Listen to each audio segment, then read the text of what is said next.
You are watching Grace Television.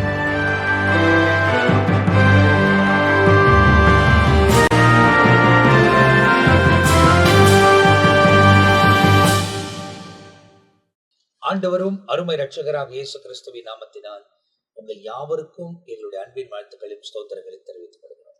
தேவனுடைய பெரிதான கிருபையால் சுவிசேஷம் என்ற நிகழ்ச்சியில தொடர்ந்து கர்த்தருடைய வசனங்களை போதிப்பதில் நாங்கள் மிகுந்த சந்தோஷப்படுகிறோம். பரிசுத்த ஆவியானவர் தேவனுடைய ஊழியக்காரரின் வாயிலால், அதுவும் தேவனுடைய திருசபையை நடத்தக்கூடிய தேவனுடைய வசனத்துல தேறின தேவனுடைய ஊழியக்காரர்கள் நம்மத்தில் வந்து கர்த்தருடைய வசனங்களை விளக்குகிறதை நம்மால் பார்க்க முடிகிறது. எனவே இந்த இடத்துல உட்கார்ந்து இப்படி தியானிப்பது எனக்கே பலனா இருக்குது. நிறைய காரியத்தை தெரிந்து கொள்வதற்கு தேவன் உதவி செய்கிறார். போன பகுதியெல்லாம் நீங்க பார்க்கும்போது நம்ம வசிக்கிற வசன பேட்டர்னே வேற, தியானிக்கும் போது அதுல வரக்கூடிய வெளிப்பாடுகளே வேற, ஆவியானவர் வெளிப்படுகிறது நம்மால பார்க்க முடிகிறது. எனவே இந்த நிகழ்ச்சி உங்களுக்கு ரொம்ப ஆசீர்வாதமா இருந்திருக்கும். போன நிகழ்ச்சியில லூக்கா எழுதின சுவிசேஷம் 11ஆம் அதிகாரத்தின் 24ஆம் வசனத்திலிருந்து 36ஆம் வசனம் வரைக்கும் நாம் தியானித்திருக்கிறோம்.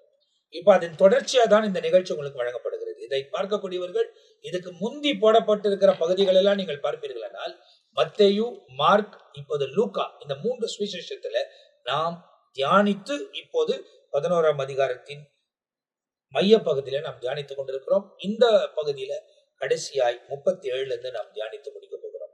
எனவே தொடர்ந்து நிகழ்ச்சியை பாருங்க. சேனலை சப்ஸ்கிரைப் பண்ணாத பாக்குறவங்க சப்ஸ்கிரைப் பண்ணிக்கொள்ளுங்க. மற்றவங்களோடவும் பகிர்ந்து கொள்ளுங்க. சுவிசேஷத்தை அவங்களுக்கும் பகிர்ந்து கொள்ளுங்க. உங்களால சொல்ல முடியலன்னா சொல்லக்கூடிய சுவிசேஷத்தையாவது நீங்கள் பகிர்ந்து கொள்வீர்களால் அதுக்கு ஏற்ற பலனை தேவன் அவங்கவுங்க வாழ்க்கையில உண்டு பண்ணுவதற்கு அவர் சர்வ வல்லமையுள்ள தேவனா இருக்கிறார். இப்ப இந்த பகுதியில் நீங்க பார்த்தீங்க அப்படின்னாக்கா, யாருக்கெல்லாம் ஐயோ என்பதை இயேசு குறிப்பிடுகிறார். அங்க மத்தேயு தன்னுடைய சுவிசேஷத்துல 23ஆம் அதிகாரத்துல முழுமையா சொல்லி இருக்கிறத நம்ம பார்க்கிறோம். இங்க லூக்கா அதை குறித்து 11ஆம் அதிகாரத்துல 37ல இருந்து தொடர்ச்சியா கடைசி இந்த அதிகாரத்தின் கடைசி வரை அவர் பேசுகிறதை பார்க்கிறோம். இதை குறித்து நம்மத்தில முதலாவது ரெவரண்ட் ஜெயக்குமார் அவங்க பகிர்ந்து கொள்ளப்படும். கர்த்தருடைய நாமம் மகிமைப்படுவதாக. மறுபடியுமாக லூக்காவின் புத்தகம் 11ஆம் அதிகாரத்துல 37 இருந்து 54 வரை ஆண்டவராகிய இயேசு கிறிஸ்து ஐயோ என்ற ஒரு வார்த்தையை மையமாக கொண்டு பரிசேயரை குறித்து இந்த பகுதியிலே தெளிவாக ஒரு காரியத்தை எழுதியிருக்கிறார். 37ஆம் வசனம் சொல்லுகிறது, அவர் இப்படி பேசிக் கொண்டு இருக்கையில், அவர் எப்படி பேசிக் கொண்டு இருந்தார்? இப்படி பேசிக் கொண்டு இருக்கையில் 11ஆம் வசனத்தை நாம் பகுதி பகுதியா பார்க்கும் பொழுது பரலோகத்தினுடைய பரம மண்டலத்தினுடைய ஜெபத்தை குறித்து பேசுகிறார். கேளுங்கள் அப்பொழுது உங்களுக்கு கொடுக்கப்படும் என்று சொல்லி பேசுகிறார். அசுத்த ஆவி ஒரு மனுஷனை விட்டு புறப்பட்ட பின்பு மறுபடியும் அது திரும்பி வந்து கேடு உண்டாகதை குறித்து பேசுகிறார். யார் பாக்கியவான்கள்? இயேசுவை பெற்றெடுத்த தாய் பாக்கியவான்களா அல்லது கர்த்தருடைய வார்த்தை குறித்து பேசுகிற பாக்கியவான்களா என்பது வசனத்தை காத்துக்கொள்ளும் பாக்கியவான்கள் என்று சொல்கிறார். அடுத்தது யோனாவினுடைய அடையாளத்தை வைத்து ஒரு காரியத்தை விளக்குகிறார். அடுத்தது சரீரத்தினுடைய விளக்கு கண் என்பதை குறித்து நாம் தெரிந்து கொள்ள வேண்டும் என்பதை குறித்து இப்படியெல்லாம் அவர் பேசிக்கொண்டு இருக்கையில் நடந்த ஒரு சம்பவம் என்னன்னு சொன்னா, பரிசேயன் ஒருவன் வந்து தன்னுடனே அவர் பகற்போஜனம் பண்ண வேண்டும் என்று அவரை வேண்டிக் கொண்டான். இப்படி அவர் அநேக போதனைகளை போதித்துக் கொண்டு இருக்கிற வேளையிலே பரிசேயன் ஒருவன் வருகிறான். அவரை குற்ற கண்டுபிடிக்கும்படியாய், அவரை வேதனைப்படுத்தும்படியாக அல்ல, அவருக்கு உணவு கொடுக்கும்படியாய், அவரோடு அமர்ந்து உணவு சாப்பிடும்படியாய் நாம் ஆண்டவராகிய இயேசு கிறிஸ்து இங்கே பார்க்கிறோம். பரிசேயன் யார், சதுசேயர் யார், வேதப்பார் யார், ஆயக்காரர்கள் யார், பாவிகள் யார் என்று பகுதி பகுதியாக சொல்லப்பட்டிருக்கிறது. நம்முடைய ஆண்டவராகிய இயேசு ஆயக்காரரோடு பாவிகளோடு கூட உட்கார்ந்து அவர் போஜனம் பண்ணினார் என்று சொல்லி வேதத்திலே பார்க்கிறோம்.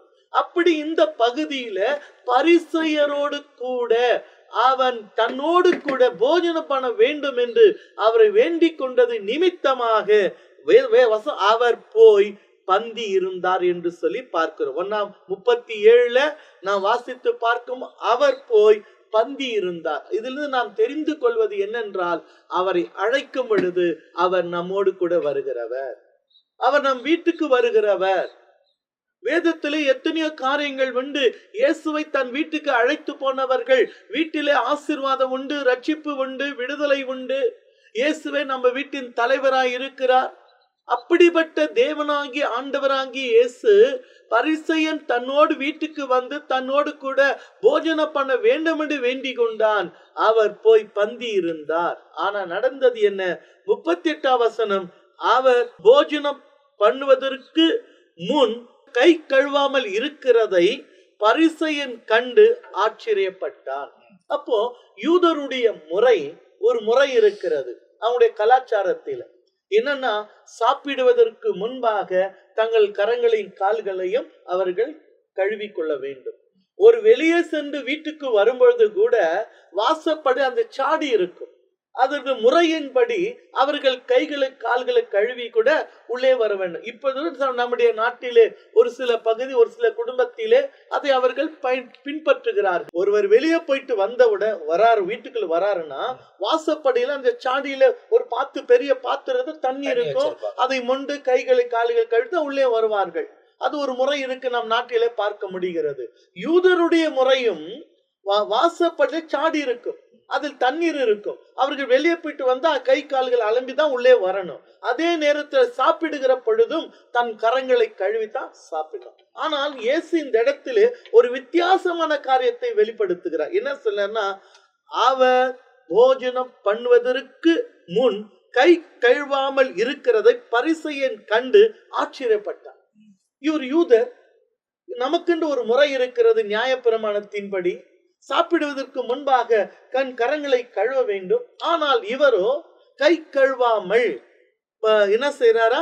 போஜனம் பண்ணுவதற்கு முன் கை கழுவாமல் இருக்கிறதை பரிசேயன் கண்டு ஆச்சரியப்பட்டு என்ன கேட்கிறான்? கர்த்தர் அவனை நோக்கி, ஆச்சரியப்படுறத அவர் பார்த்துட்டாரு. நான் கை கழுவாமல் சாப்பிடுகிறதை இந்த பரிசேயன் ஆச்சரியப்படுகிறான். ஏன் இவர் இப்படி செய்யறார்? நமக்குன்னு ஒரு முறை இருக்கிறது. அதை அவன் இயேசு அதை கண்டு கர்த்தர் அவனை நோக்கி, பரிசேயராகிய நீங்கள் போஜன பாத்திரங்களின் வெளிப்புறத்தை சுத்தமாக்குறீர்கள். இப்போ அவருக்கு ஒரு பாடத்தை, ஒரு சத்தியத்தை சொல்றார். நீங்க எனக்கு போஜனம் பண்ண கூப்பிட்டீங்க, வீட்டுக்கு நான் வந்தேன், நான் கழுவல, அது உனக்கு ஆச்சரியமா இருக்குது. ஆனா நீ உன்னுடைய போஜன பாத்திரம் இருக்குது இல்லையா, அந்த போஜன பாத்திரத்தை நீ என்ன செய்யற? வெளிப்புறத்தை நீ என்ன பண்றீங்க?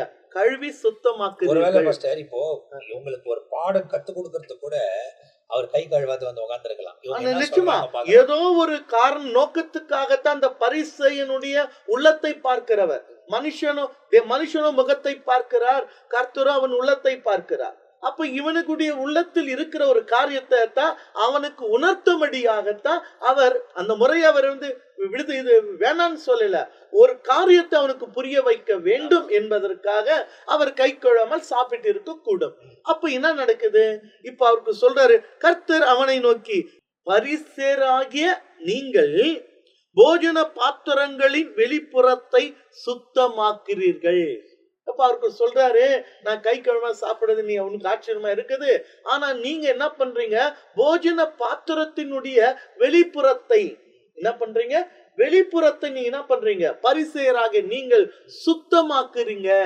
ஆனால் வசனம் சொல்லுது, உங்கள் உள்ளமோ, உங்களுடைய உள்ளமோ கொள்ளையினாலும் பொல்லாப்பினாலும் நிறைந்திருக்கிறது. அப்படின்னா என்னன்னா, நீங்க வெளி தோற்றத்தை சுத்தமாக்குறீங்க, நீங்க வெளி தோற்றத்தை சுத்தமாக்குறீங்க. உள் தோற்றத்துல எப்படி இருக்குதுன்னு சொன்னா, உங்களுடைய உள்ளம் பொல்லாப்பினாலும் கொள்ளையினாலும் நிறைந்திருக்கிறது. அப்போ வெளி தோற்றத்தை சுத்தமாக்குற நீங்க உள் தோற்றத்தை ஏன் நீ சுத்தமாக்கி கொள்ளல? அதாவது இயேசு கிறிஸ்து இது எதை சொல்ல வர்றாருன்னா, மத்தேயு 15ஆம் அதிகாரம் 2-3 வசனத்துல பார்க்கும் பொழுது சீஷருங்க மேல பிளேம் பண்றாங்க.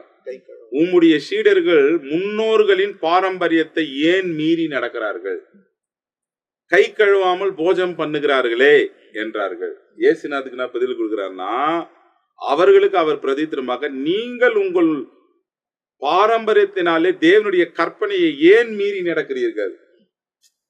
நீங்க பாரம்பரியமா நீங்க முன்னோர்களுடைய பாரம்பரியம் சொல்றீங்க, பாரம்பரியமத்தா செய்யறவங்க ஏன் கற்பனையை மீறி நடக்கிறீங்க? பாரம்பரியத்தை செஞ்சுக்கிட்டு கற்பனையை மீறிட்டு இருக்கிறீங்க. இப்ப கற்பனை தானே முக்கியம்ன்றார் ஆண்டவர். பாரம்பரியத்தை விட கற்பனை தான் முக்கியம். தேவனுடைய கற்பனைகள் தான் முக்கியம். கொள்ளையினாலும் பொல்லாப்பிலும் நிறைந்திருக்கிறது.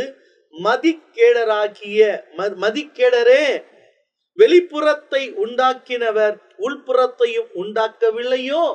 அப்போ ஒரு சரீரத்தை வெளிப்புறத்தை மாத்திரம் உண்டாக்கினவர் தேவன், உள்புறத்தையும் உண்டாக்கினவரும் தேவன். அவர் தான் எல்லாத்தையும் உண்டாக்கினார். வெளிப்புறத்தை மாத்திரம் நீ சுத்தமாக்கி கொள்ளுகிற, உள்புறத்திலோ என்ன இருக்குது?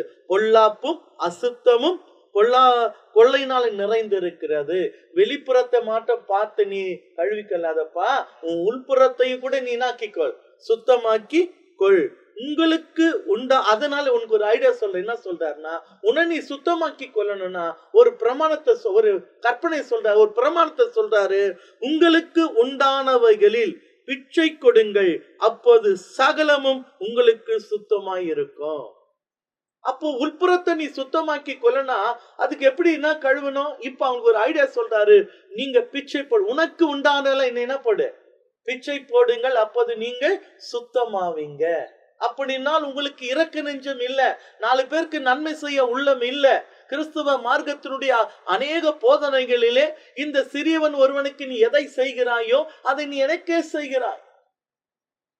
உனக்கு நன்மை செய்ய திராணி இருக்கும் பொழுது அது செய்யத்தக்க செய்யாமல் இராதே, அது செய்யாமல் போனால் பாவம் என்று வேதம் சொல்கிறது.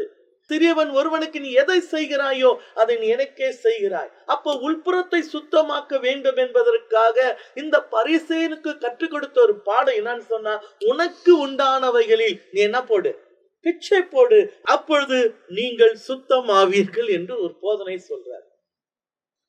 இதிலிருந்து நாம் கற்றுக்கொள்ள வேண்டிய காரியம் என்னன்னா, வெளித்தோற்றத்தை மாத்திரம் நாம் சுத்தமாக்கி கொள்ளாமல், வெளித்தோற்றத்தை மாத்திரம் நாம் அலங்கரித்துக் கொள்ளாமல், நம்முடைய அதுதான் அவர் சொல்றாரு, உங்களுக்கு வெளித்தோற்றத்தை உண்டாக்கினவர் உள்தோற்றத்தை உண்டாக்கவில்லையோ?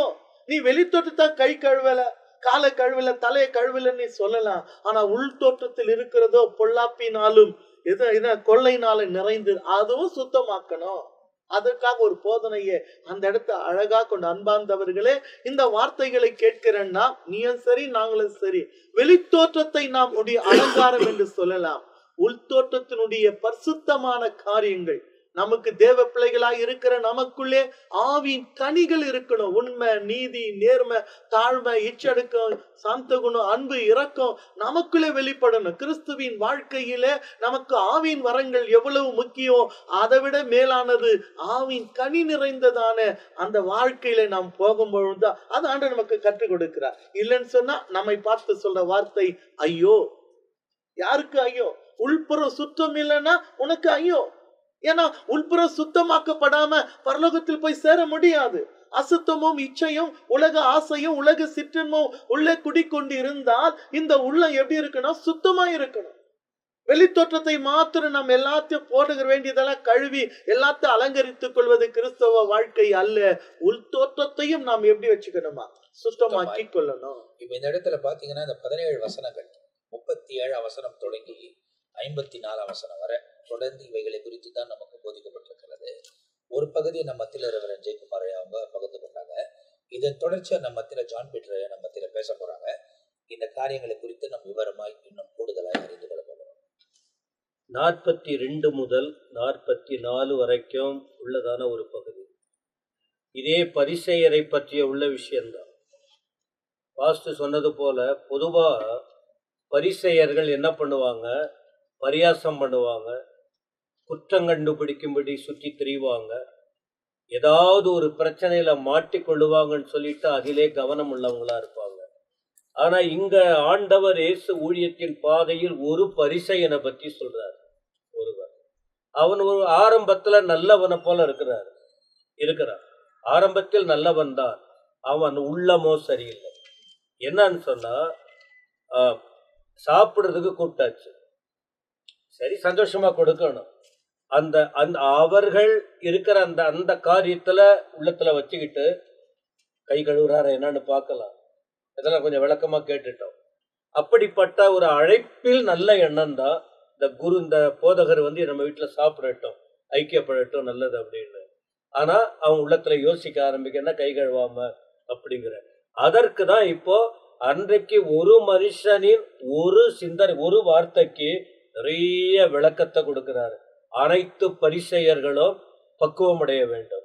இன்னைக்கும் ஒரு மனுஷன் ஒரு தவறு செய்வதினாலே அந்த ஒரு தவறை வைத்துதான் ஜனங்கள் பேரு கெட்டு போயிடுது. அப்படி கெட்டு போகாம இருக்கிறதுக்கு தான் தெளிவான உபதேசங்கள். ஒரு மனுஷனை, ஒரு நீதிமான கடிந்து கொள், அவன் தெரிஞ்சிருவான். ஒரு துன்மார்க்கனை நீ சுட்டிக்காட்டு, அவன் திருந்தவே மாட்டான். அதை போல ஆண்டவர் இந்த இடத்துல ஒரு உணர்வை உருவாக்கும்படி நிறைய சத்தியத்தை கொடுக்கிறார். 42 பரிசேயரே உங்களுக்கு ஐயோ. 42ல ஒரு காரியம் சொல்றாரு, நீங்க விடக்கூடாத ஒரு காரியம், விடக்கூடாத ஒரு காரியம் என்ன? பரிசேயரே உங்களுக்கு ஐயோ, நீங்க ஒருத்தலா, மறுக்கொழுந்து முதலிய சகல பூண்டுகளிலும் தசமபாகம் கொடுக்கிறீங்க. தசமபாகம், பழைய ஏற்பாடு புதிய ஏற்பாடு நம்ம தசமபாகத்தை பிரிக்க வேணாம். பழைய ஏற்பாட்டிலே தசமபாகம் 10ல் 1 கட்டாயம் கொடுக்க வேண்டும். புதிய ஏற்பாட்டுல இவ்வளவுதான் சொல்ல அவருடைய அன்பு வித்தியாசமானது. எவ்வளவு வேணாலும் கொடுக்கலாம், உதார்த்தமா எவ்வளவு வேணும், மன சந்தோஷமா. இங்க கட்டாயம் கொடுக்கணும். இவ்வளவுல இந்த 10னா நீ கட்டாயம் கொடுத்தே ஆகணும். ஆனா பழைய ஏற்பாட்டுல உனக்கு ஆண்டவர் எவ்வளவு கொடுத்தாலும் புதிய ஏற்பாட்டுல மன சந்தோஷமா நீ கொடுக்கணும். இதன்னைக்கு உபதேசமா கர்த்தருடைய தாசர்கள், அருமையானவர்கள், வசனம் அறிந்தவர்கள் கூட இதை குழப்பி விட்டு ஊழிய பாதிப்புக்கு ஏதோ ஒரு விதத்துல காரணமாயிடுறாங்க. இத ஒரு உபதேசமா கொண்டு வந்து இப்படி இந்த தசம்பாகத்தை குறித்து விரிவாக்கம் கொடுக்கிற ஊழியர்களை வாங்குகிறவர்களை கண்டனம் பண்ணி இதனால ஊழியம் பாதிக்கப்படுது. நான் ஒரு போதகரா இருக்கிறதுனால சொல்றேன். இதை வைத்து நாம ஊழியம் செய்யறோம், வேறு வழி நமக்கு இல்லை. அதை ஏன் அதை தொடுறீங்கன்ற? அப்போ உங்களுக்கு நிறைய இருக்குதா? எவ்வளவோ ஜனங்களுக்கு சத்தியம் கற்றுக் கொடுக்க வேண்டிய விஷயம் இருக்கு, அதை சொல்லிக்கிட்டு இருங்கப்பா. தேவையில்லாத தர்க்கங்களை பப்ளிக்ல எல்லா ஜனங்களும் பார்த்து கணக்கு கொடுக்கணும். கண்டிப்பா வேத வசனங்களை முரண்பாட தேவையில்லாதத சொல்லி சபை நடத்துறவங்களுக்கு தான் வலியும் வருத்தமும் தெரியும்.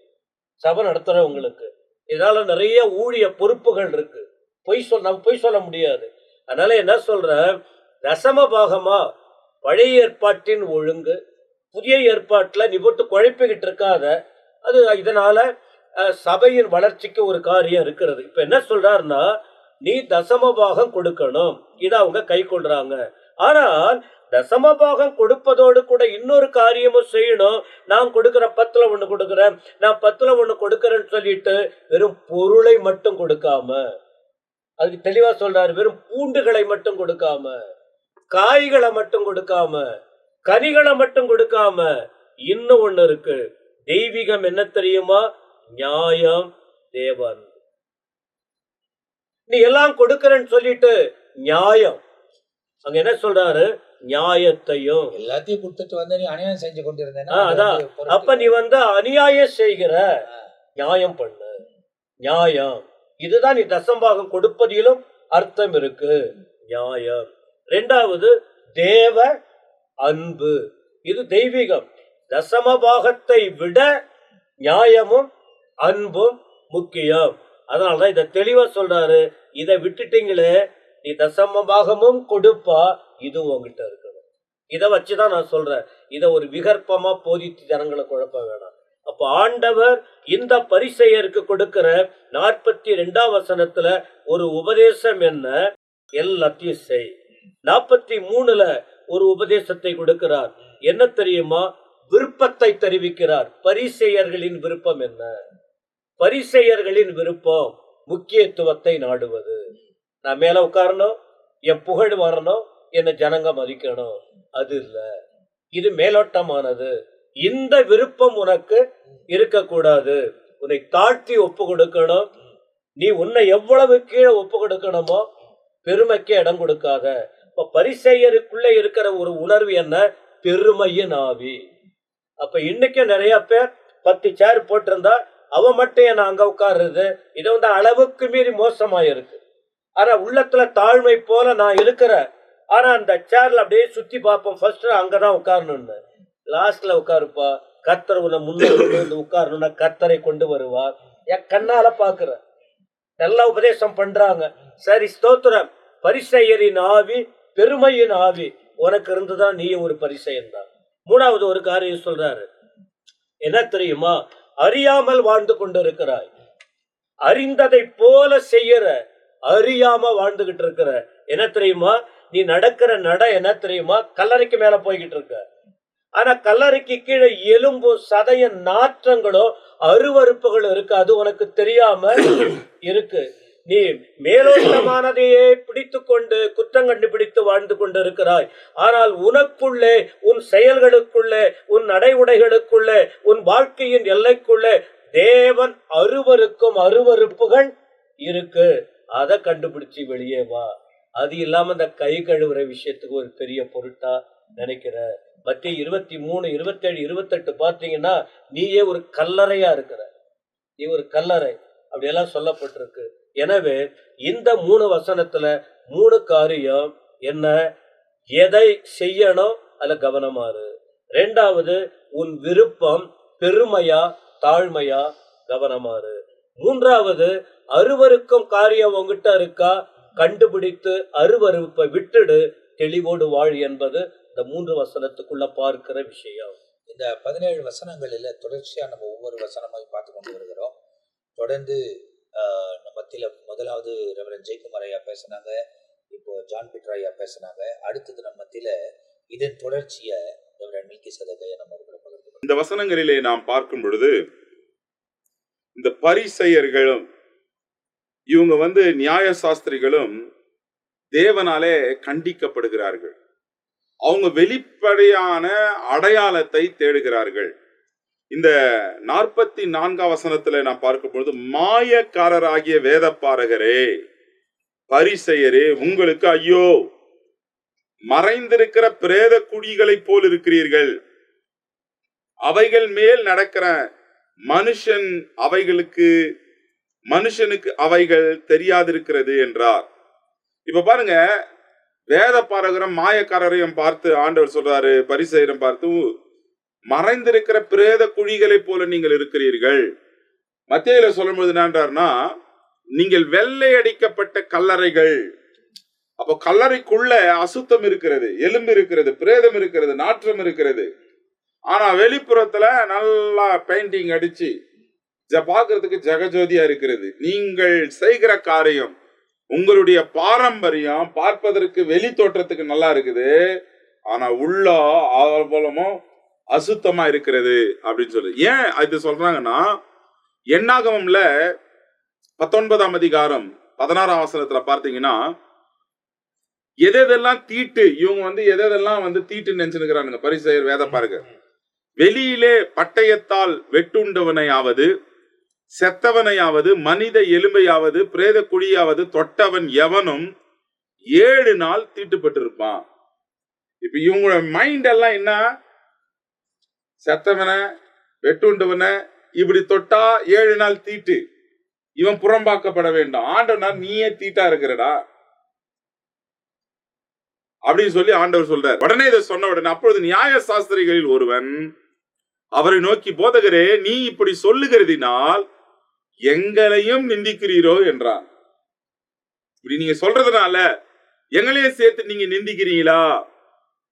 அப்போ பாருங்க, மனசாட்சி, அதாவது பரிசேயர்களை போல இருந்ததற்காக அவனுடைய மனசாட்சி அவனை பேச, எங்களையும் சேர்த்து சொல்றீங்களா? அதற்கு அவர், நியாய சாஸ்திரிகளே உங்களுக்கு ஐயோ, சுமக்க அரிதான சுமைகளை மனுஷர் மேல் சுமத்துகிறீர்கள், நீங்களோ உங்கள் விரலின் ஒன்றாகிலும் அந்த சுமைகளை தொடவும் மாட்டீர்கள். இவங்க வந்து நியாய பிரமாணம் கட்டளை இப்படிதான் சொல்லிட்டு மற்றவனுக்கு இன்ஸ்ட்ரக்ஷன் கொடுக்குற, பட் இவங்க செய்ய மாட்டாங்க. அவன் முன்னாடி மேல தூக்கி சுமைய வைக்கிற, உன் விரல்னால கூட நீ அதை தொட மாட்டேங்கிற. ஆண்டவர் என்ன சொல்றாரு பாருங்க. இன்னைக்கு நிறைய பேர் வந்து உபதேசம் இப்படி இருக்குது அப்படி இருக்குது பேசுவாங்களே தவிர செய்கை மாறாக இருக்கும். இதைத்தான் ஆண்டவர் இங்க தெளிவா சொல்றாரு. நீ விரல்ல கூட தூக்க மாட்ட, அவன் மேல தூக்கி தலைமையில வச்சிடற. நீ இப்படி இருக்கணும்டா அப்படி இருக்கணும்டா இதை பண்ணனான்னு. ஆண்டவர் நியாய பிரமாணத்தை அழிக்க வரவில்லை, நிறைவேற்றதான் வந்தாரு. நீ நியாய பிரமாணத்தையே நீ பாக்குறியே, பாரம்பரியத்தினால எல்லாத்தையும் பாக்குறியே, ஆனா செய்ய வேண்டியது பிரமாணத்தை கடைபிடிக்கலையே. அப்போ இந்த கான்வர்சேஷன்லாம் நம்ம பார்க்கும்பொழுது கர்த்தர் இதை செய்ய என்ன செய்யணும்னு வந்து எம்பசைஸ் பண்றார். இப்போ 47வது வசனம், உங்களுக்கு ஐயோ, உங்கள் பிதாக்கள் கொலை செய்த தீர்க்கதரிசிகளுக்கு கல்லறைகளை கட்டுகிறீர்கள். உங்க பிதாக்கள் வந்து தீர்க்கதரிசியில கொலை செஞ்சாங்க, அவங்க நீங்க என்ன பண்ணுகிறீங்க? அவங்களுக்கு கல்லறையை கட்டுனுக்கிறீங்க, வெள்ளை அடிச்சுனுக்கிறீங்க. ஆகையால் நீங்கள் உங்கள் பிதாக்களுடைய கிரியைகளுக்கு நீங்களும் உடன்பட்டவர்கள் என்று சாட்சியிடுகிறீர்கள். எப்படி என்றால், உங்கள் பிதாக்கள் அவர்களை கொலை செய்தார்கள், நீங்களோ அவர்களுக்கு கல்லறைகளை கட்டுகிறீர்கள். அப்போ தேவன் வந்து ரொம்ப மிக கருசனை உள்ளவராக உபதேசத்துல வந்து காம்ப்ரமைஸே இல்லை. அவங்களும் தப்பு பண்ணியிருக்காங்க, நீயும் தப்பு பண்ணிட்டு. நீ ஏன் தப்பு பண்ற? நீ நியாயம் பேசுற மாதிரி பேசுற. அவன் வந்து கொலை செய்ததே தப்பு, கொலை செய்யாதே என்பது பிரமாணம். ஆமா. ஆனா உன் முற்பிதாக்கள் கொலை செஞ்சிருக்கிறான், கொலைகாரனுங்க. ஆனா இன்னைக்கு வந்து நீ கல்லறை கட்டுற, அவன் தவறுகளுக்கு நீயும் உடந்தையாய் போய் கொண்டு இருக்கிறார். ஆனா சொல்றதுன்னா நியாயவான் மாதிரி பேசுறது ரெண்டும் ஒண்ணுதான்றாரு. பிதாக்கள் அதை செஞ்சாங்க, அவன் கொலை பண்ணா, நீ வந்து கல்லறை கட்டுனுங்கிற கொண்டாடி நிக்கிற. அப்போ அநேக காரியங்கள் இதுல நம்ம பார்க்கிறோம். 1 தெசலோனிக்கேயர் 2ஆம் அதிகாரம் 15ஆம் வசனத்துல பார்க்கும் பொழுது, அந்த யூதர்கள் கர்த்தராகிய இயேசுவையும் தங்கள் தீர்க்கதரிசிகளையும் கொலை செய்தவர்களும் எங்களை துன்பப்படுத்தினவர்களும் தேவனுக்கு ஏற்காதவர்களும் மனுஷர் யாவருக்கும் விரோதிகமாய் இருந்தார்கள். பவுல் சொல்லும்போது சொல்றாரு, எப்படின்னா கர்த்தராகிய இயேசு கிறிஸ்துவை கொலை செய்தாங்க, தீர்க்கதரிசியை கொலை பண்ணாங்க, எப்படி பண்ணாங்க, அப்படி பண்ண. இப்ப எங்களுக்கும் சுவிசேஷத்தை செய்கிறவங்களுக்கும் காரியங்கள், இப்ப அநேக காரியங்கள் இங்க நம்ம பார்க்கும் பொழுது வணங்கா கழுத்துள்ளவர்களா இவங்க இருந்தாங்க. இந்த வேத பாரகர் யாரு, பரிசேயர் யாருன்னா வணங்கவே மாட்டான், நெட்டா நடப்பாங்க. சில பேர் நெட்டாகிறான்டாட்டு ரொம்ப ஸ்டப்பனாகிறாங்கன்னு வாங்க. இவங்க இப்படித்தான் இருந்தாங்களாம். இது வந்து அப்போஸ்தலர்ல 7ஆம் அதிகாரம் 51ஆம் வசனத்துல, வணங்கா கழுத்துள்ளவர்களே, இருதயத்திலும் செவிகளிலும் விருத்த சேதனம் பெற்றவர்களே, உங்கள் பிதாக்களை போல நீங்களும் பரிசுத்த ஆவிக்கு எப்பொழுதும் எதிர்த்து நிற்கிறீர்கள். பைபிளை நம்ம பார்த்தோம்னா அடையாளத்தை பாக்குறவங்க யூதர்கள் விருத்த சேதனம் பண்ணோம், விருத்த சேதனம் பண்ணிக்கிறேன், ஆனா நான் கற்பனைப்படி நடக்கலையேன்றார் ஆண்டவர். நீ சரீர பிரகாரமா விருத்த சேதனம் அடையாளம் பண்ணிக்கிற, ஆனா கற்பனையை கைப்பிடிக்கலையே. இப்ப நமக்கு சொல்ற விஷயம் என்னன்னா, ஞானஸ்தானே எடுத்துக்கிற, ஆனா உபதேசத்தை கை கொள்ள மாட்டேன்ற. இருதயத்திலும் செவியிலும் விருத்த சேதனம் பண்ணாதவங்க. இப்ப நம்ம இருதயத்துல விருத்த சேதனம் பண்ணப்பட்டவர்கள். நீ போய் இருதயத்திலயும் இல்ல, விருத்த சேதனம் பண்ணல அப்படின்னா நீ கீழ்ப்படியாத ஆளு. அதான் வணங்கா கழுத்து. இப்ப ஐயா சொன்னது வசனம் அதுதாங்க. அப்போ அவங்க எப்பவுமே வந்து அடையாளம், கை கழுவுதல், இந்த கை கழுவுதல ஒரு உபதேசம், இவைகளை அடையாளம் தான் பாக்குறாங்களே தவிர உள்ளத்துல பரிசுத்தம், உள்ளத்துல கற்பனைகளை கைக்கு பிடிக்கிறதை இவங்க வெறுக்கல, செய்யல. அதான் ஆண்டவர் அவங்களுக்கு சுட்டி காட்டுதான். மேற்கொண்டு ஐயா அவர்கள் அப்படியே பேசி இந்த பகுதியில பாத்தீங்கன்னா ரொம்ப அழகான விளக்கங்கள் கொடுக்கப்பட்டு வருகிறது. இந்த அதாவது பரிசேயர்களும், அதுக்கப்புறமா சாஸ்திரிகள், வேத பாரகர்கள், இவங்க 3 பேருக்கும் ஐயோ என்று சொல்லக்கூடிய அந்த வசனங்கள் 17 வசனங்கள் 37 வசனத்திலிருந்து, அதுல ஜெயக்குமார் சொன்னாங்க, ஜான் பெட்ரையா சொன்னாங்க, மில்கி சேதகையா சொன்னாங்க. அது தொடர்ச்சியா இருக்கிற வசனங்கள் நம்ம ரெவரண்ட் பிஷப் தினேஷ் ஐயா பேசுவாங்க. ஆண்டவராகிய இயேசுவின் நாமம் மகிமைப்படுவதாக. இங்க பார்க்கும்போது பரிசேயரே உங்களுக்கு ஐயோ, அடுத்து வேத பாரகரே உங்களுக்கு ஐயோ, நியாய சாஸ்திரிகளே உங்களுக்கு ஐயோ என்று ஐயோ ஐயோ என்று சொல்லி பல இடங்களில் சொல்லப்பட்ட பிறகு 49வது வசனத்தை பாருங்களேன். ஆதலால் தேவ ஞானமானது அப்படின்னு அங்கே சொல்லப்பட்டது. தேவ ஞானமானது, நான் தீர்க்கதரிசிகளையும் அப்போஸ்தலர்களையும் அவரிடத்தில் அனுப்புவேன், அப்போ அங்க ஒரே ஒரு வார்த்தை தேவ ஞானம் என்று குறிக்கப்பட்டிருக்கிறது. அப்போ தேவ ஞானம் என்றால் என்ன? நன்றாய் கவனிங்க. ஆண்டவர் நமக்கு தேவ ஞானத்தை கொடுக்கிறவர். ஆனாலும் இந்த அதிகாரத்தின் அடுத்த பகுதியில பாருங்களேன், நியாயசாஸ்திரிகளே உங்களுக்கு ஐயோ, அறிவாகிய திறவுகோல். அறிவு ஒரு இடத்துல தேவ ஞானம் என்று சொல்லப்பட்டிருக்கிறது, அடுத்து அறிவு. அப்போ இந்த பரிசேயர், வேதபாரகர்கள், இந்த நியாயசாஸ்திரிகள் எல்லாம் எதுல நடந்துட்டு இருக்காங்க அப்படின்னு சொன்னா அறிவாகிய திறவுகோல்.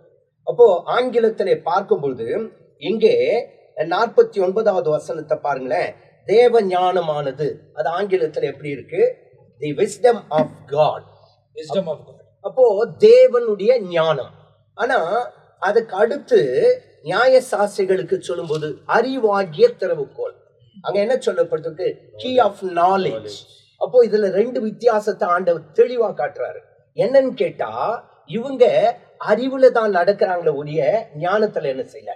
இதுதான் இங்க ஒரு தெளிவான ஒரு விளக்கம். அப்போ தங்களுடைய அறிவை வைத்து கொண்டு ஜனங்களை கண்ட்ரோல் பண்றாங்க. அப்போ அவங்களை செய்ய வைக்கிறாங்க, இவங்க என்ன பண்றதில்ல, செய்யறது கிடையாது. அப்போ அவர்களுடைய காரியங்களை இவர்கள் ஏற்றுக்கொள்ளாதபடிக்கு தன்னுடைய காரியங்களை அவர்கள் ஏற்றுக்கொள்ள வேண்டும் என்று விரும்புகிறார்கள். அப்போ அந்த அறிவுக்கும் ஞானத்துக்கும் என்ன வித்தியாசம் என்று பார்த்தால், அறிவானது நாம் அறிந்து கொள்வது அல்லது படிக்க வேண்டிய பாடம், புத்தகத்தில் படித்துக் கொள்ளுகிறது அல்லது சில காரியங்களை ஆராய்ந்து கற்றுக்கொள்வது. அதே நேரத்துல ஞானம் அது எங்கிருந்து வருகிறது? தேவனிடத்திலிருந்து வருகிறது. ஆகவே எபேசியர் 3:10வது வசனத்தை சற்றே வாசித்து பார்ப்போம் என்று சொன்னால், அந்த ஞானம் விஸ்டம் எங்கிருந்து வருகிறது என்று சொன்னால் தேவனிடத்திலிருந்து வருகிறது. தேவன் எப்படி கொடுக்கிறார் என்று சொன்னா, யார் அவரை தேடுகிறார்களோ, அவரை நாடி போகிறார்களோ அவர்களுக்கு தேவன் அந்த அறிவு அல்ல ஞானத்தை கொடுக்கிறார். அப்போ அறிவுக்கும் ஞானத்துக்கும் வித்தியாசம் இருக்கு. அந்த ஞானத்தின் பிறப்பிடம் சபை. வாசிக்கலாம் 3வது அதிகாரம் 10வது வசனம் எபேசியர். உன்னதங்களில் உள்ள துரைத்தனங்களுக்கும் அதிகாரங்களுக்கும் அவருடைய அனந்த ஞானமான அனந்த ஞானம் என்று சொல்லுகிற அந்த சபையின் மூலமாய் இப்பொழுது தெரிய வரும். அப்போ எங்க இருந்து வருதுன்னு கேட்டா சபையின் மூலமாய். அப்போ சபையில என்ன செய்யப்படுகிறது? போதிக்கப்படுகிறது. ஆனா வேத பாரகர்கள் போதிக்கிறார்கள், பரிசேயர்கள் இருக்காங்க, எல்லாரும் இருக்காங்க. போதித்தாலும் கூட அவருடைய போதனை அறிவு சம்பந்தமான போதனையா வந்துருது. ஆனா இப்போ தேவன் மனிதனுக்கு கொடுக்கிற ஞானம் சபைக்கு யாரெல்லாம் வருகிறார்களோ அவர்களுக்கு தேவன் கொடுக்கிறார். அப்போ சபைக்கு வருகிறதினாலே தேவ பிள்ளைகள் ஞானத்தை பெற்றுக் கொள்ளுகிறார்கள். குடும்பத்தை நடத்துகிற ஞானம், மற்றவர்களோடு கூட பேசுகிற ஞானம், எப்படி போதிக்க வேண்டும் என்ற ஞானத்தை அவர்கள் எதன் மூலமா கற்றுக்கொள்கிறார்கள்? சபையின் மூலமாய் தேவன் என்ன பண்றது? சபைக்கு வருகிறவர்களுக்கு ஞானத்தை கொடுக்கிறார். அப்போ இங்க நீங்க பார்த்தீங்க அப்படின்னு சொன்னா, அந்த ஞானம் எப்படி வெளிப்படுகிறது என்பதை நீதிமொழிகள் 1வது அதிகாரம் 2வது வசனத்திலிருந்து வாசி பார்த்தீங்கன்னா, அந்த ஞானத்தினாலே எதையெல்லாம் ஜனங்க பெற்றுக்கொள்ளுகிறார்கள் என்பதை நீதிமொழிகள் 1வது அதிகாரம் 2வது வசனத்திலே பார்க்கும்போது, இவைகளால் ஞானத்தையும் 1வது எது கிடைக்குதுங்க? ஞானத்தையும் போதகத்தையும். அப்போ அந்த ஞானத்தினாலே போதகம் வருகிறது, போதிக்கிறார்கள். போதகத்தையும் அறிந்து புத்திமதிகளை உணர்ந்து, அப்ப நான் யார் என்பதை அந்த இடத்துல நிதானித்து பார்க்கும்படியான ஞானத்தையும் கிருபையும் தேவன் நமக்கு அந்த வசனத்தோடு நிறுத்தி நம்ம பார்த்து நிதானித்து கொள்வது. ஆமா, அறிந்து கொள்வது.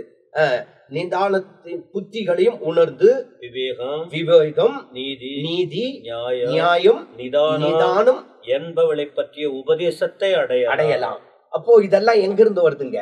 சபைக்கு போகும்போது தேவ ஞானத்தை கொடுக்கும் போது இவைகள் எல்லாம் அடைய முடிகிறது. அப்ப நீங்க பாத்தீங்கன்னா, அந்த பரிசேயர் அல்லது நியாயசாஸ்திரிகள் நியாயமா பேசுறாங்களா, நீதியா பேசுறாங்களா? இல்ல, இவங்களுக்கு ஒரு சட்டம், அவங்களுக்கு ஒரு சட்டம். ஆனா தேவன் கொடுக்கிறதான அந்த ஞானத்தினால் இவளை அடைவது மாத்திரமல்ல, இவைகள் வேதைகளுக்கு வினாவையும் வாலிபருக்கு அறிவையும் விவேகத்தையும் கொடுக்கும். அதுக்கு அடுத்து 2 வசனம், புத்திமான் இவைகளை கேட்டு அறிவில். அப்போ எங்க சொல்லப்படுகிற வார்த்தை? சபையிலே. அல்லது தேவன் கொடுக்கிற அந்த வார்த்தை புத்திமான் என்ன பண்றானா, இவளை கேட்டு அறிவில் தேர்வான். அப்ப பாருங்க, அந்த அறிவு கூட எதன் மூலமா வருதுன்னு கேட்டா, ஞானம் வந்த பிறகு என்ன வந்தது கூட, அறிவு வந்துடுது. அப்போ உனக்கு அறிவு இருக்கான்னு கேக்குறாங்க. அப்போ அறிவு இருக்கான்னு கேட்கும் போது ஏதோ தப்பு பண்ணியிருக்காங்க தான் அந்த கேள்வி. அப்போ அந்த ஞானம் வந்துச்சுன்னா கூட எப்படி நடந்து கொள்ள வேண்டும், எப்பேற்பட்ட பேச்சுகளை பேச வேண்டும் என்ற அறிவை என்ன பண்றானா, அறிவில் தேர்வான். விவேகி நல் ஆலோசனைகளை அடைந்து. இப்போ இதெல்லாம் எங்க இருந்து வருது? இது எதுவுமே இல்லையே அப்படின்னு பயப்படுதலே ஞானத்தின் ஆரம்பம். அப்போ இந்த வசனத்தை வாசிக்கும் பொழுது தெளிவா போட்டது, ஆதலால் தேவ ஞானமானது, அந்த ஞானத்தை போதிக்கிற அதாவது தீர்க்கதரிசிகளையும் அப்போஸ்தலரையும் அவரிடத்தில் அனுப்புவேன். அப்போ தேவ ஞானம் உள்ளவர்களை நான் அனுப்புவேன். அவர்கள் சிலரை கொலை செய்து சிலரை துன்பப்படுத்துவார்கள். அப்போ தீர்க்கதரிசனம் ஆண்டவர் சொல்லிட்டார். இதே வார்த்தை தான் மத்திய 23வது அதிகாரம் 34வது வசனத்திலையும் ஆண்டவர் சொல்றார், நான் அனுப்புவேன், அவர்களை துன்பப்படுத்துவாங்க. ஆனாலும் கூட இங்க சொல்லப்பட்டிருக்கிறது என்னன்னு கேட்டா, எந்த சந்ததியாரிடத்தில் கேட்கப்படத்தக்கதாக. என்னைக்கு இருந்தாலும் நான் என்ன பண்ணுவேன், நியாயம் விசாரிப்பேன். அதுதான் அதனுடைய அர்த்தம். இந்த வார்த்தை இப்போ நிறைவேறிட்டு இருக்கு இல்லையா? அநேக உலக நாடுகளில் இஸ்ரவேலர்கள் மத்தியில நியாயம் தீர்த்துட்டு இருக்காரு. அவங்க அன்னைக்கு செய்த தவறுனால இங்க இந்த வேத வசனம் நிறைவேறி கொண்டிருக்குது. நான் என்ன செய்வேன், அடுத்து நிச்சயமாகவே எந்த சந்தர்ப்பத்தில் அது கேட்கப்படும், அப்படி என்றால் விசாரிக்கப்படும், அதற்குரிய தண்டனை நான் கொடுப்பேன் என்று சொல்லி அதிகமா அவர் பேச பேச இன்னும் அவருடைய வாயை கொஞ்சம் கிளறி இன்னும் ஏதாவது பேசுறாரா என்னன்னு பாக்கிறதுக்காக அவங்க என்ன பண்றாங்க, இவைகளே அவர்களுக்கு அவர் சொல்லுகையில் வேத பாரகர் பரிசேயர் மேல் குற்றம் சாட்டும் பொருட்டு அவர் மாய்மொழியில் ஏதாகிலும் பிழை கண்டுபிடிக்க வேண்டும் என்று தேடினாங்க. அந்த வசனத்தோடு கூட அது முடிவு. இந்த காரியங்களை குறித்து பேசும்படி அவரை ஏவவும் தொடங்கினார்கள். ஏதாவது கிளப்பணும் அப்படின்றாங்க. ஆனா இயேசுவிடத்தில் யாரும் என்ன செய்ய முடியாது, குற்றம் கண்டு முடியாது. நீங்க இவ்வளவு எல்லாம் தப்பு செய்தீங்கப்பா, நீங்க இவ்வளவு தப்பு செய்ததுனால நியாயத்திற்பனால நான் உங்களை கேட்பேன் அப்படின்ட்டு ஆண்டவர். அதாவது இயேசு கிறிஸ்து இந்த இடத்துல நீங்க பாத்தீங்கன்னா பயந்துகிட்டு எல்லாம் சும்மா இல்ல. ஆமா, அவர் நேரம் வர வைக்கும் அவர் வெயிட் பண்ணார். அவர் நேரம் வந்த போது என் நேரம் வந்தது என்பதை அறிந்து அவர் எருசலேமுக்குள்ள போகிறதை நம்ம பார்க்கிறோம். குறித்து இவங்களுக்கும் மற்ற அதிகாரிகளுக்கும் அவர் எந்த காரியத்துக்கும் பயப்படல. ஏன்னா அவர் வந்ததை நிறைவேற்றுவதற்கு தான் வந்தார். ஆனா எல்லாவற்றிலும் சொந்த இஷ்டமா போல, அவர் அவரே ஞானம், ஆனா சொந்த இஷ்டமா அவர் எந்த விதத்திலும் செயல்படல. எல்லாவற்றிலும் பிதாவின் சித்தத்தை நிறைவேற்றினார். அப்ப இந்த இடத்துல இந்த 17 வசனங்களிலும் இவர்களுக்கு ஐயோ ஐயோ ஐயோ ஐயோ, எதுக்கெல்லாம் ஐயோ என்று அந்த இடத்துல சொன்னார் என்பதை நீங்களும் வாசித்து தெரிந்து கொள்ள முடியும். அப்படிப்பட்ட சுவாபங்கள், அப்படிப்பட்ட உணர்வுகள், உணர்ச்சிகள் நமக்குள் இருக்குமானால் நம்ம மற்றவங்க மேல அதிகமான சுமையை சுமத்து விட்டு நம்ம விரல்ல கூட அசக்காம நம்ம இஷ்டப்படி நம்ம நடந்து கொண்டிருந்தா நியாய தீர்க்கப்படுவீர்கள். ஆண்டவர் கவனித்துக் கொண்டே இருக்கிறார். எனவே போதிக்கிற காரியங்களும் இப்ப நாங்க பிரசங்கிக்கிற காரியத்தை நாங்க கை கொண்டு நடக்கணும், கேட்கிற நீங்களும் கை கொண்டு நடக்கணும். அதனால வசனத்தை பிரசங்கிப்பது மாத்திரமல்ல, அதன்படி நடப்பதுக்கும் தேவன் இரக்கம் பாராட்டுவதற்கு அவரே சர்வ வல்லமையுள்ளவரா இருக்கிறார். பேசுகிற எங்களையும் பார்க்கிறார், கேட்கிற உங்களையும் பார்க்கிறார். எனவே ரொம்ப கவனமாய் ஜாக்கிரதையாய் வசனத்தின்படி நடக்க நம்ம அர்ப்பணிப்போம். அடுத்த நிகழ்ச்சியில தொடர்ச்சியா 12ஆம் அதிகாரத்திலிருந்து நாம் தியானிக்க போகிறோம். ஆண்டவர் நம்முடைய வாழ்க்கையில மேன்மையான காரியங்கள் செய்வார். அடுத்த பகுதியில் சந்திக்கிறவரை நாங்க எல்லாம் உங்ககிட்ட இருந்து விடைபெறுகிறோம். கர்த்தர் உங்களை ஆசீர்வதிப்பாராக. ஆமென்.